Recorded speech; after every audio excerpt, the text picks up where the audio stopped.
Hello everyone and welcome to this video of the course Robotics.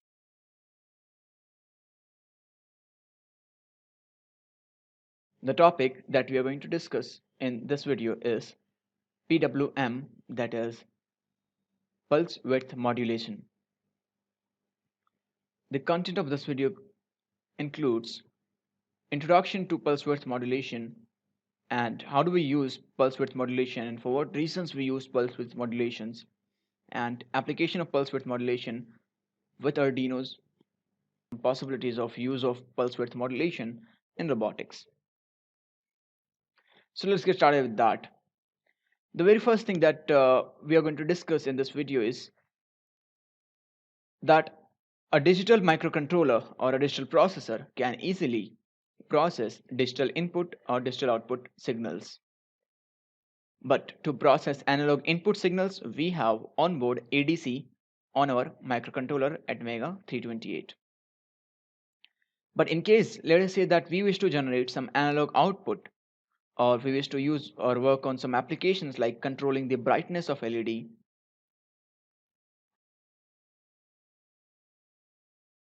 Rather in digital light case, we can either switch on the LED or we can switch off the LED.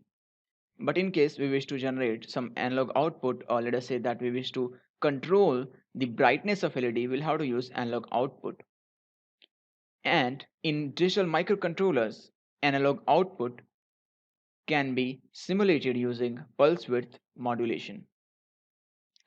So our main objective of this video is to understand what exactly is PWM, how do we use PWM, and how PWM exactly works out.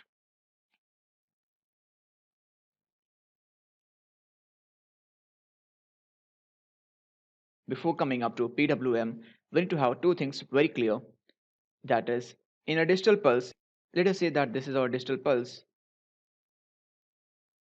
So the time for which, if you use digital light, the time for which the pulse stays high is called full period. So if this is the period of the pulse, again this is the period of the pulse. So period of the pulse is the width of the pulse when the pulse stays high for the full period, for the full time interval. And if within this period, this can be called as period of the pulse.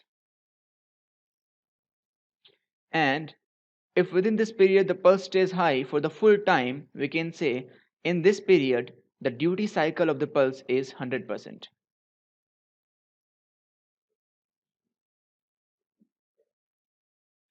Similarly, in this period the duty cycle of the pulse would be 0%. In this period the duty cycle of the pulse will be again 100%.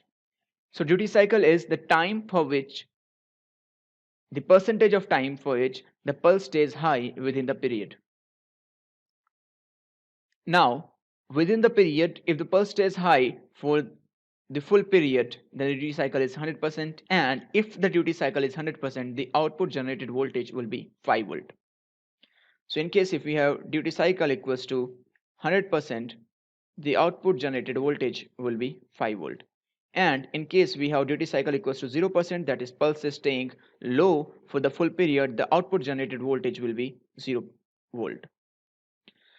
So in case of digital, you either give logic high or logic low, that is we either get 5 volt or 0 volt.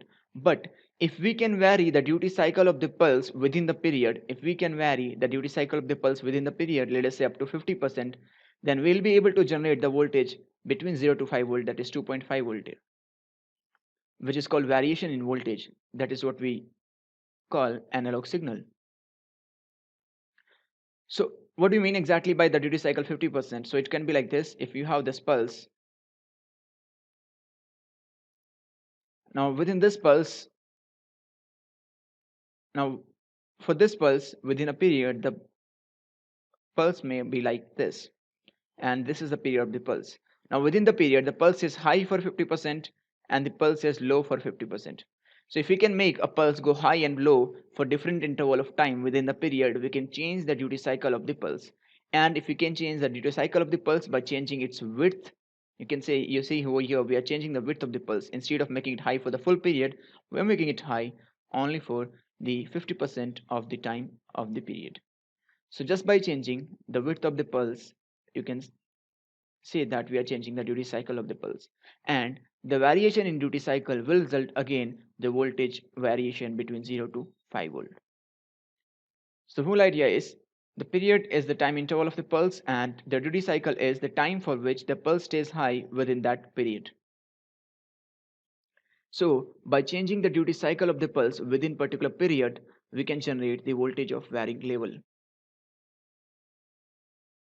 For example, let us say that we used to generate a 3 volt output.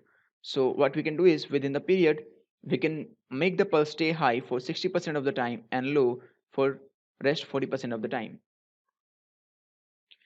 So in this case, the duty cycle will be 60%, which will give the output as 3 volt. Let us see this and analyze this in a very proper way. PWM or pulse width modulation is a way to provide a variable signal from a given set signal. From a given set signal, we manipulate the set signal, or you can say we manipulate the digital signal to make it behave like an analog one. And that is what we call PWM, pulse width modulation. In that we modulate or we vary the width of the pulse so as to generate the output voltage of varied levels. So PWM generates analog output or output voltage of variation in levels by changing the pulse width, which in turn changes the duty cycle of the square wave to alter how much power is supplied to the attached component. The whole idea is PWM generates analog output or a varied voltage level output by changing the duty cycle of the square wave. How it changes the duty cycle is it changes the duty cycle by changing the pulse width. So once it can vary the duty cycle of the square wave, it can also alter how much power is supplied to the attached component. The voltage varies because the signal takes the duty cycle and averages the power signal, that is its output. Generally, a microcontroller allows only two states, high state or low state. And we can fake the digital pulse to make it between these two states, the high and low, that's the varied voltage, by using PWM. So PWM is kind of virtual digital to analog converter, or you can say manipulating the digital wave to make it behave like an analog wave.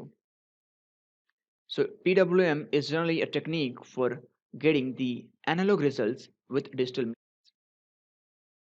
And the output voltage generated, or you can say the average output voltage generated, can be calculated as the time for which the pulse is on or pulse is high divided by the total time of the cycle or total time of the period. Here cycle is the period. So time for which the pulse is high divided by total time of the period multiplied by the highest voltage level, that is VCC, we can get the output generated voltage. Let us say that the width of the cycle is 10 microsecond.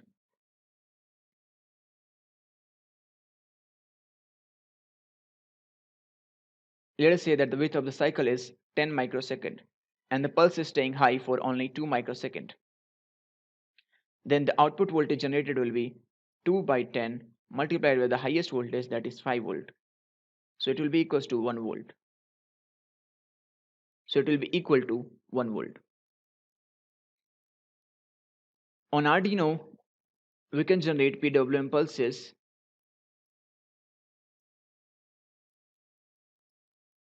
by changing the duty cycle, or we can say the width of the pulse, by using the syntax analog write. So you can see analog write will generate 0% duty cycle. So for the full period, the pulse will stay low and the output generated voltage will be 0 volt. In case we are using analog write 64, that will generate 25% of the duty cycle and it will make the pulse high for 25% of the time within the period, which will consequently generate around 1.25 volt as output. In case we are writing analog write 127, the pulse will stay high for 50% of the duty cycle and the output generated voltage will be somewhere around 2.5 volt.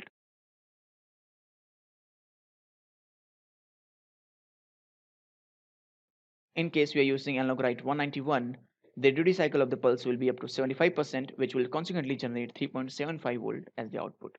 And the highest value we can write is 255 because and timers are of 8-bit size. For 8-bit size, the highest value which can be written is 2 to the power 8 minus 1, that is 256 minus 1, that is 255. So when you use analog write 255, the pulse the width of the duty cycle will be 100% and the pulse width will be 100%. Output generated voltage will be 5 volt.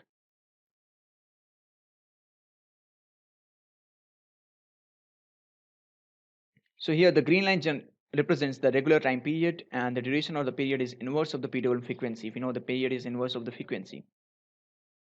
So in other words, Arduino's PWM frequency at about 500 Hz, the green lines would measure around 2 milliseconds each.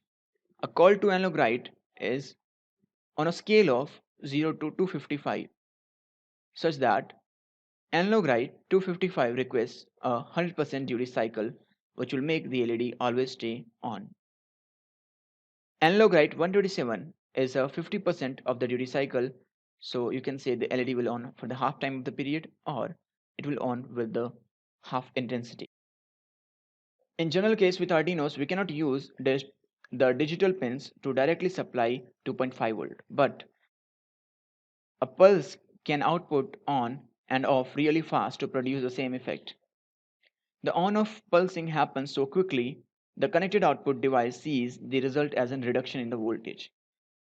So in case the width of the pulse is high only for 75%, the output generated duty cycle will be 75%, and that will glow the LED with the brightness of 75%.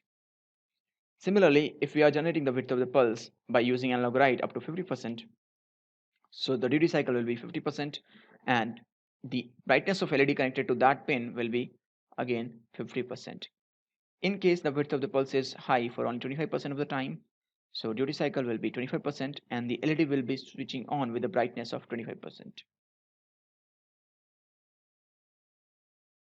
In case of Arduino, we have got around 3 timers, and from the 3 timers we have 6 PWM pins. So on Arduino Uno, we can use PWM on pin number 3, pin number 5, pin number 6, pin number 9, pin number 10 and pin number 11. The command to change the duty cycle of the pulse, or you can say the width of the pulse, is analog write, which will accept the parameters the pin and the value. Pin will be any of the pin from 3, 5, 6, 9, 10 and 11, and the value will be any width value between 0 to 255. So value is the duty cycle between 0 to 255. For example, analog write 9,128 or 127 will generate a 50% of the duty cycle, whereas analog write 11,64 or 9,64 will generate a 25% of the duty cycle. So stay tuned for the further videos where we will be practically implementing PWM concept on Arduino Uno and doing some examples and work like controlling the speed of DC motor, controlling the brightness of LED. So these are some of the applications of PWM which can be used in robotics. So in robotics, we can control the speed of motor by using the technique called PWM, by implementing PWM or DC motors. So stay tuned for further videos. We'll be working with DC motors and controlling their speed using PWM technique. We'll be working with LEDs and controlling the brightness of LED using PWM technique. Thank you for watching this video.